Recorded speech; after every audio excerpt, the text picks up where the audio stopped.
नमस्कार, मैं हूं रितु सिंह और बंसल न्यूज की खास पेशकश लक्ष्य में आप सभी का स्वागत है। अगर आप भी अपने करियर को सुनिश्चित करना चाहते हैं तो ये कार्यक्रम आपके बहुत काम का है, क्योंकि हमारे इस प्रोग्राम में एक्सपर्ट्स करेंगे आपका मार्गदर्शन और बनेंगे लक्ष्य हासिल करने में मददगार।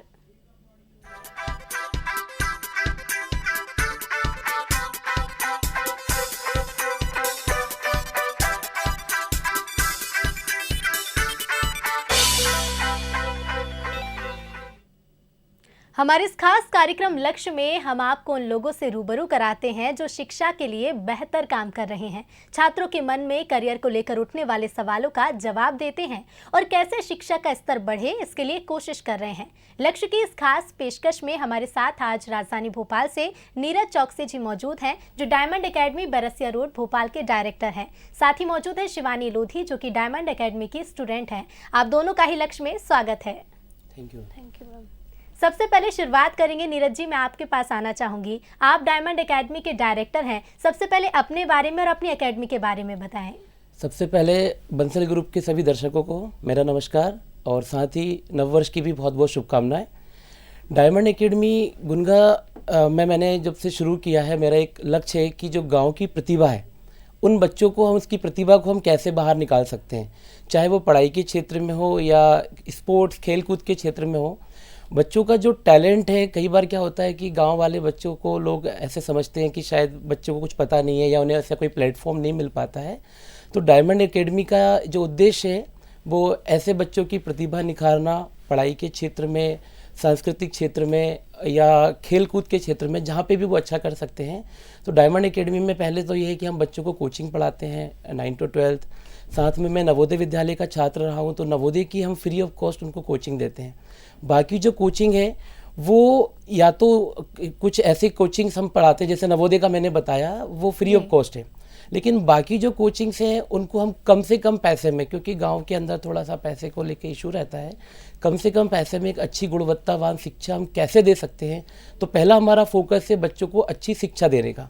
साथ में यदि कोई बच्चे ऐसे हैं जो पढ़ाई में अच्छा नहीं कर पा रहे हैं, लेकिन भाई ये है कि उनके अंदर दूसरा कोई टैलेंट है, तो ठीक है, हमारा ये प्रयास होता है कि उन बच्चों को हम स्टडी में एवरेज बनाएं और यदि खेल कूद के क्षेत्र में वो आगे कर सकते हैं तो उनको खेल के क्षेत्र में हम उनको आगे लेकर आएँ।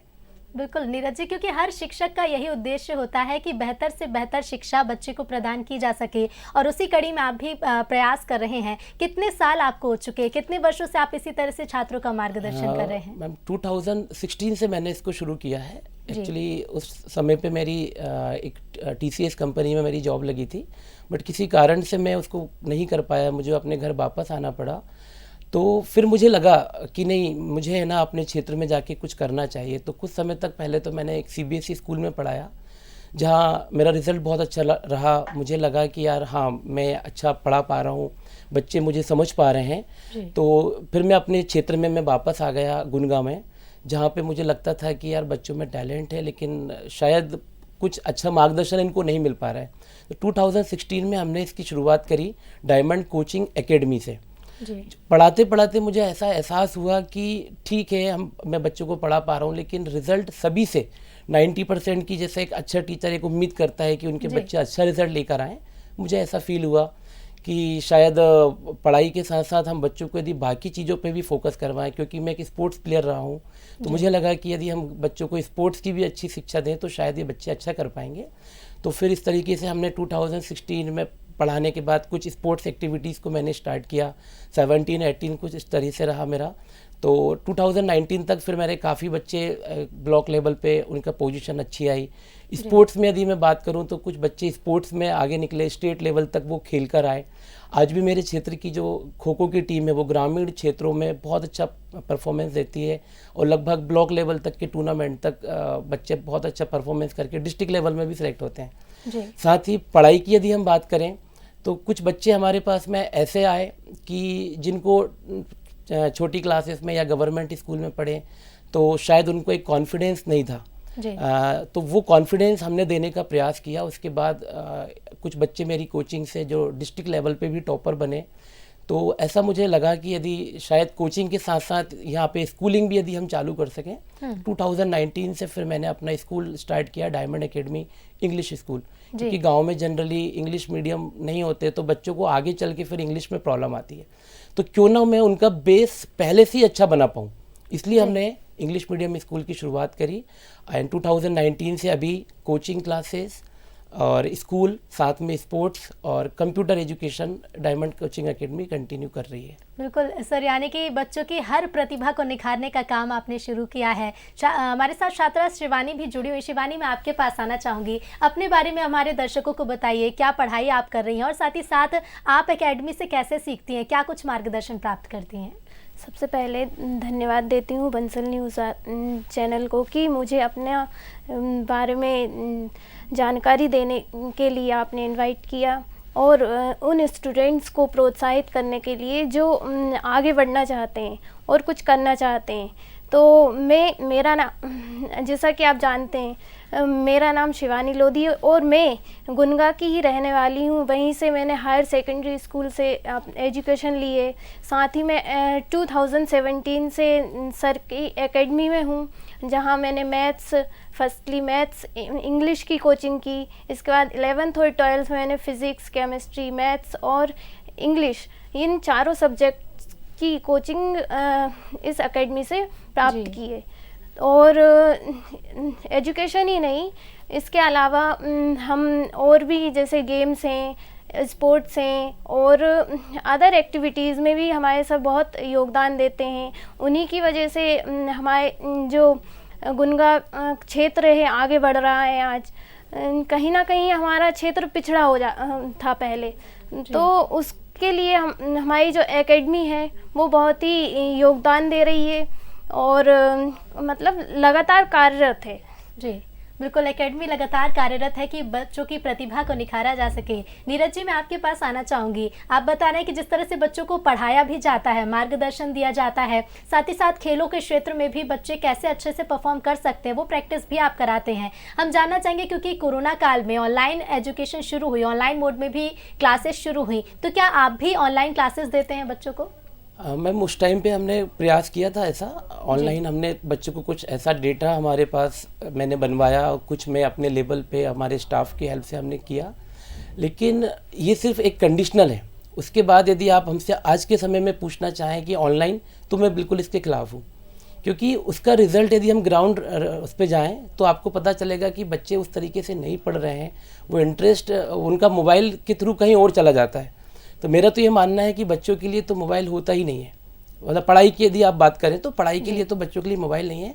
जब हम बच्चों को फिजिकली पढ़ाते हैं तो बच्चों के मन में एक टीचर के प्रति एक भाव होता है, एक डर होता है कि हाँ सर सामने बैठे हुए हैं, हमें पढ़ा रहे हैं, हमारी उनसे आई कांटेक्ट हो रहा है, हम उससे पकड़ पाते हैं कि हाँ बच्चा समझ पा रहा है कि नहीं समझ पा रहा है, उसको क्या दिक्कत आ रही है। लेकिन जब हम ऑनलाइन की बात करते तो वो उतना अच्छा नहीं होता है। हाँ, बाकी जैसे कंडीशनल है कि at the time of corona बच्चे उस समय पे नहीं पढ़ पा रहे थे, हम लोग स्कूल नहीं खोल पा रहे थे, तो थोड़ा सा वहाँ पे किया ज़रूर है। लेकिन मैं ऑनलाइन की जगह में फिजिकल एजुकेशन को ही मैं बढ़ावा देना चाहूँगा। बिल्कुल। शिवानी, मैं आपके पास आना चाहूँगी, क्योंकि देखिए एजुकेशन की हम बात कर रहे हैं, हर क्षेत्र में बच्चों को आगे बढ़ाया जा सके ये बात हो रही है, और सर भी बता रहे हैं कि एकेडमी में किस तरह से बच्चों को सिखाया जाता है। हम बंसल समूह की बात करें तो सब पढ़े सब बढ़े, इसी नारे के साथ बंसल समूह भी आगे बढ़ रहा है और आप भी बंसल कॉलेज की छात्रा हैं। आपसे मैं जानना चाहूँगी, बंसल कॉलेज की किन नीतियों को आप सबसे ज़्यादा पसंद करती हैं? यस मैम, बंसल समूह में सभी स्टूडेंट्स को इक्वली हम जो है इक्वली एजुकेशन प्रोवाइड की जाती है। ऐसा नहीं है कि कोई स्टूडेंट पहले से अच्छा है तो उसकी तरफ ज़्यादा ध्यान दिया जाए, लेकिन जो स्टूडेंट कमज़ोर है उसकी तरफ भी उतना ही ज़्यादा ध्यान दिया जाता है बंसल कॉलेज में। और उसके साथ ही उसको पूरी सुविधा प्रोवाइड की जाती है। जैसे बंसल कॉलेज की बस सुविधा, जैसे रूरल एरियाज़ हैं तो वहाँ तक क्या गर्ल्स के लिए बहुत प्रॉब्लम्स होती है कि हम आएंगे जाएंगे क्या करेंगे। पहले ऐसा होता है कि या तो घर से पढ़ाई करो या फिर जाओ, तो तुम लड़कियों के लिए स्पेशली ये होता है कि तुम लोग लोकल बसेस में ट्रेवल नहीं करने दिया जाता है। ठीक है, तो ये बंसल ग्रुप की फर्स्टली ये है कि वो बस प्रोवाइड कर रहा है रूरल एरियाज़ में, और गर्ल्स को आगे बढ़ाने के लिए बहुत ही प्रयास कर रहा है।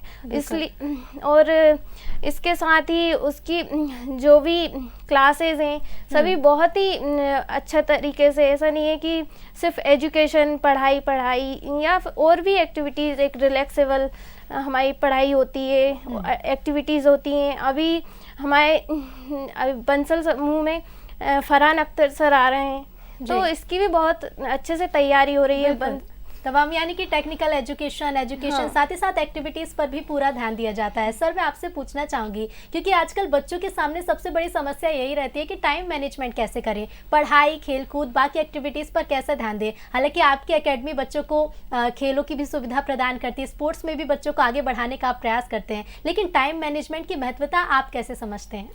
मैम, मैं अपने बच्चों को जब पढ़ाता हूँ तो टाइम मैनेजमेंट ये ठीक है, टाइम मैनेजमेंट, बट मैं टाइम मैनेजमेंट के साथ साथ टास्क मैनेजमेंट पे भी ध्यान देता हूँ जी।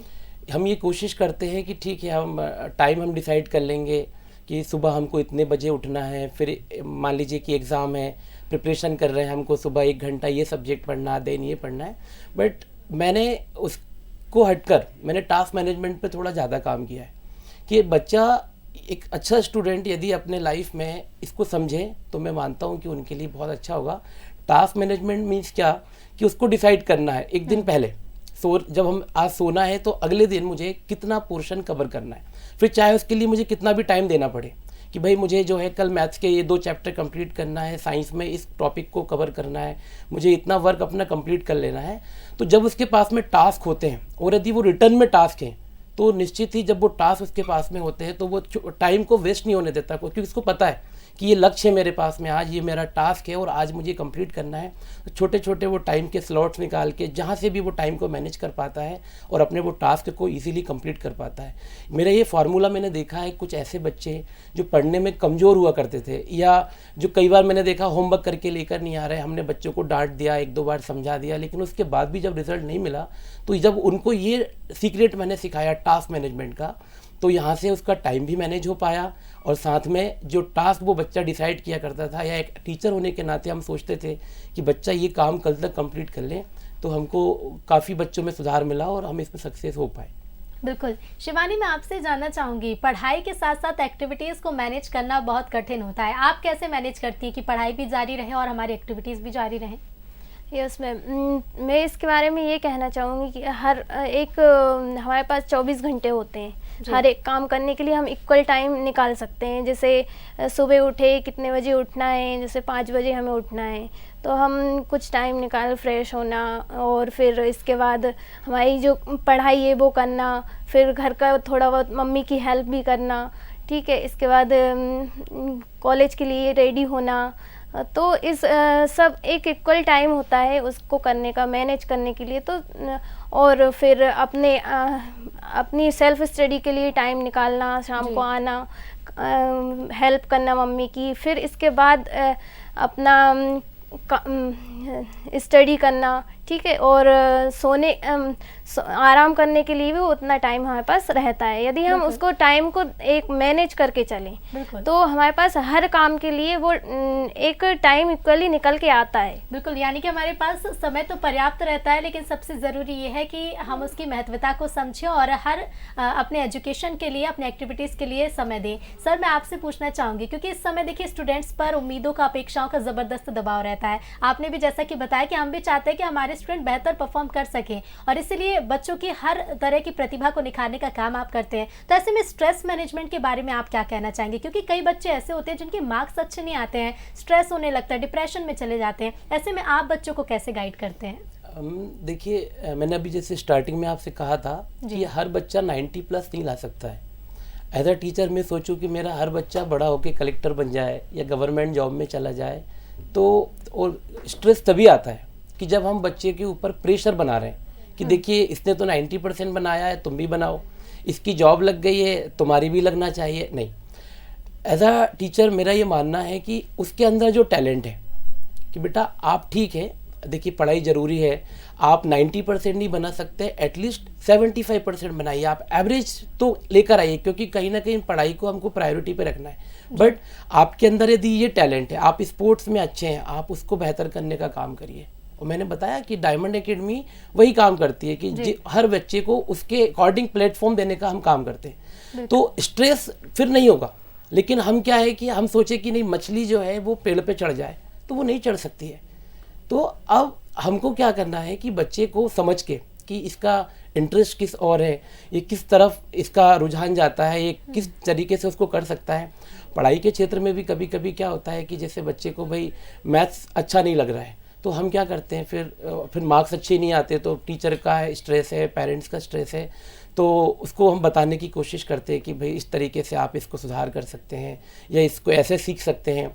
और इसीलिए हमने एक दो बार कुछ ऐसे काम किए हैं, जैसे कि मैंने साइंस एग्जीबिशन हम लोग लगाते हैं जी। तो उसके बाद मैंने देखा है कि जो बच्चों को थोड़ा साइंस एग्जीबिशन में हमने कुछ मैथ्स के मॉडल बताए, जैसे पाइथागोरस को लेके साइंस के कुछ जो पढ़ाई थ्योरेटिकल नॉलेज हुआ करता था, जब उसको हमने प्रैक्टिकल ले जाने का काम किया तो बच्चों को जो चीज़ें पहले समझ में थोड़ा देर से आती थी या याद नहीं होती थी, लेकिन यदि इन चीज़ों को हमने थोड़ा टेक्निकल और प्रैक्टिकल नॉलेज से जोड़ा तो वहाँ पे उनका स्ट्रेस हमको कम मिला।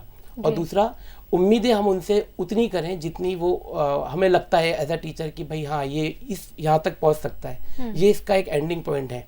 लेकिन हम सभी को यदि एक तराजू में तोलेंगे तो थोड़ा स्ट्रेस बच्चों को फील होता है। बिल्कुल, बेहद ज़रूरी है कि हम समझें बच्चों को कि वो किस क्षेत्र में अच्छे हैं और उसे बेहतर करने का प्रयास करें। सर, मेरा एक और सवाल आपसे रहेगा, बंसल समूह भी लगातार देखिए यही प्रयास करता है कि बच्चों की प्रतिभा को निखारा जा सके। आप बंसल समूह के योगदान को शिक्षा के क्षेत्र में कैसे देखते हैं? सबसे पहले तो बंसल ग्रुप को थैंक यू मैं बोलूँगा, क्योंकि मैंने आपको बताया हम लोग ग्रामीण क्षेत्र में काम करते हैं जी। और वहाँ पे क्या था कि पेरेंट्स को मेरे लिए समझाना पड़ता था कि भाई आप अपने बच्चों को यहाँ से निकालिए जो बच्चे पढ़ने में बहुत अच्छे हैं। मैं जैसे शिवानी की मैं बात करूँ, जब से मैंने इस बच्ची को पढ़ाना शुरू किया था जी। तो ये पढ़ने में बहुत इंटरेस्टेड थी। जिस समय पे भी मैं बुलाता था कि बेटा आपको पढ़ना है, या कभी मैं पेरेंट्स से पूछता था तो रात को बच्ची 11 बजे 12 बजे तक पढ़ रही है। फिर ऐसे ही एक दिन मैंने क्वेश्चन किया कि आप आगे क्या करेंगे, तो पेरेंट्स का जवाब था कि सर कुछ नहीं, बस देख लेंगे कहीं से फार्म वगैरह भरवा देंगे। तो मैंने कहा नहीं, हमें बच्ची का इंटरेस्ट मैथ में बहुत अच्छा है तो क्यों ना इनको अपन इस क्षेत्र में भेजें। साथ में कंप्यूटर में भी वो इंटरेस्ट रखती थी, लेकिन वहाँ पे बच्चों को आने जाने की बहुत इशू रहा करता था।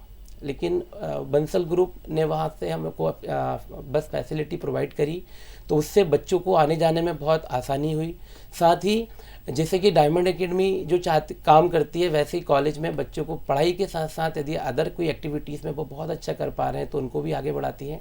जैसे मेरे ही लाइफ का एक किस्सा है कि जब मैं खुद भी एक इंजीनियरिंग कर रहा था तो बंसल कॉलेजेस में हम कबड्डी खेलने के लिए हम गए, तो वहाँ पे कुछ एक दो बार ऐसा हुआ, हमें ऐसा लगा कि भाई ये शायद लोकल कॉलेज में है, क्योंकि मैं दूसरे कॉलेज से था जी। तो पार्शियलिटी मेरे साथ हो रही है। लेकिन जब हमने बंसल ग्रुप की जो वहाँ पे जो सीनियर अथॉरिटी थी, स्टाफ था, उनको जब बोला तो उन्होंने हमें बहुत सपोर्ट किया कि नहीं आपके साथ कुछ ऐसा नहीं होगा।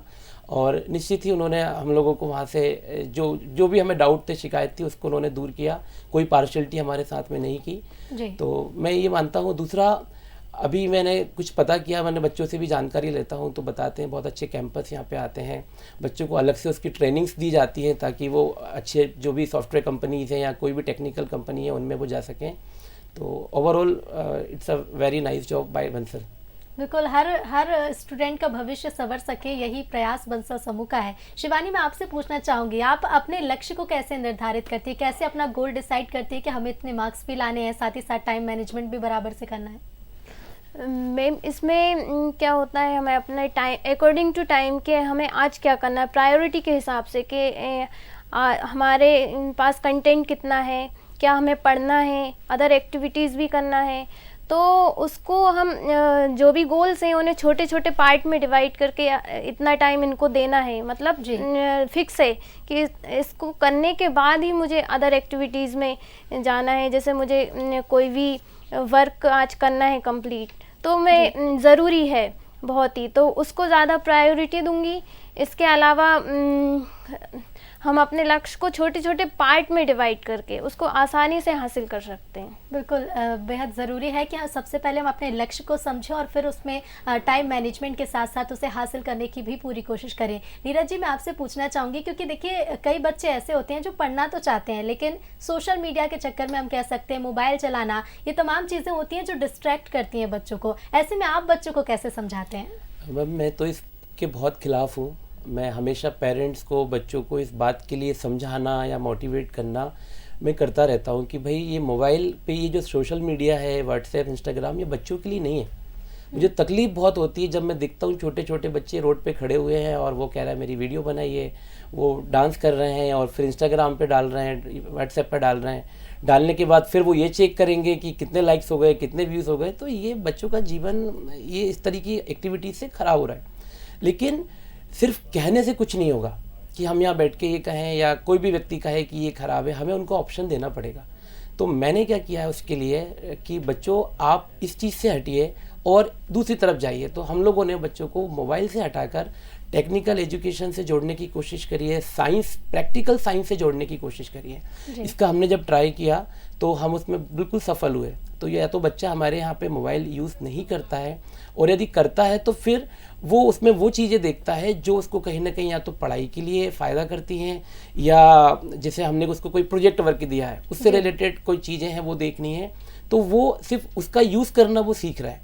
तो यदि हमें किसी से कोई लत छुड़वानी है तो आपको उसका ऑप्शन उसको देना पड़ेगा। बिल्कुल। तो जब ये ऑप्शन जब हमने बच्चों को देना स्टार्ट किया, पहले हम बोलते थे बेटा मोबाइल नहीं चलाना है, ये नहीं करना है, बट बच्चा मोबाइल नहीं चलाए तो फिर करे क्या। तो वो ऑप्शन जब से हमने दिया कि नहीं बेटा आपको घर जाके ये बना के लाना, ये प्रोजेक्ट बना के लाना, ये 3D मॉडल बना के लाना है, इसके बारे में स्टडी करके आना है। अभी जैसे जो नई एजुकेशन पॉलिसी आई है उसमें भी ये है कि बच्चों को प्रैक्टिकल से जोड़ा जाए। तो हम अपने टीचर्स को फर्स्टली ये ट्रेनिंग प्रोवाइड कराते हैं कि किस तरीके से छोटे छोटे टॉपिक्स को हम उठा के बच्चों को प्रैक्टिकल नॉलेज के साथ कैसे जोड़ सकते हैं, या घर में ही कोई ऐसी एक्टिविटी जिससे कि वो अपना नॉलेज को एनहांस कर सके। तो हमने मोबाइल का उनको बोलना है, बट साथ में ऑप्शन देना है कि बेटा मोबाइल नहीं चलाओगे, उसकी जगह आप ये करिए। दूसरा, डायमंड एकेडमी इंग्लिश स्कूल में हम लोग कंप्यूटर एजुकेशन फ्री देते हैं। वो इसका मतलब सेंस ही यही है कि बेटा आप जो टाइम वेस्ट आप मोबाइल में कर रहे हैं या मोबाइल को चला के जो टाइम बर्बाद कर रहे हैं, क्यों ना हम उस टाइम का, आपको यदि टेक्नोलॉजी से जुड़ना है आप कंप्यूटर चलाइए, कंप्यूटर को सीखिए, उसके बेसिक को समझिए, तो निश्चित ही आपके फ्यूचर के लिए बहुत अच्छा होगा। जब से हमने ऐसा करना प्रयास किया है तो हम लोग इसमें सफल हो पाए हैं। बिल्कुल, बच्चों के रिजल्ट्स भी बेहतर हो रहे हैं। शिवानी, अंतिम सवाल मेरा आपसे रहेगा, अंत में क्या संदेश देना चाहेंगे आप बच्चों को, साथ ही साथ पेरेंट्स को भी क्या कहना चाहेंगी? मैम, मैं इस विषय में ये कहना चाहूँगी कि स्टूडेंट्स को ये समझना होगा कि हमारी लक्ष्य क्या है। सबसे पहले बहुत सारे स्टूडेंट्स ऐसे हैं पढ़ रहे हैं ओनली फॉर्मेलिटीज़ के लिए, तो ऐसा नहीं करना है कि हमें फॉर्मेलिटी बस नहीं करना है, उसको सीरियसली लेके थोड़ा सा अपने भविष्य के प्रति समझकर अपने पेरेंट्स के लिए और अपने खुद के भविष्य के लिए ये करना है कि यदि हम ऐसा करेंगे तो हमारे भविष्य में क्या सुधार होगा। और पेरेंट्स के लिए मेरा ये संदेश है कि हमें अपने बच्चों को समझना होगा, उन्हें थोड़ा सा टाइम दें, उन्हें रोज थोड़ा थोड़ा उनसे पूछें कि क्या चल रहा है, समय दें और साथ ही साथ उन्हें समझे भी कि वो क्या चाहते हैं। सर, आप क्या संदेश देना चाहेंगे? मेरा तो बस ये कहना है कि स्टूडेंट्स अपने काम को समझें कि अभी उनकी लाइफ स्टूडेंट वाली है, तो वो सिर्फ पढ़ाई पे फोकस करें।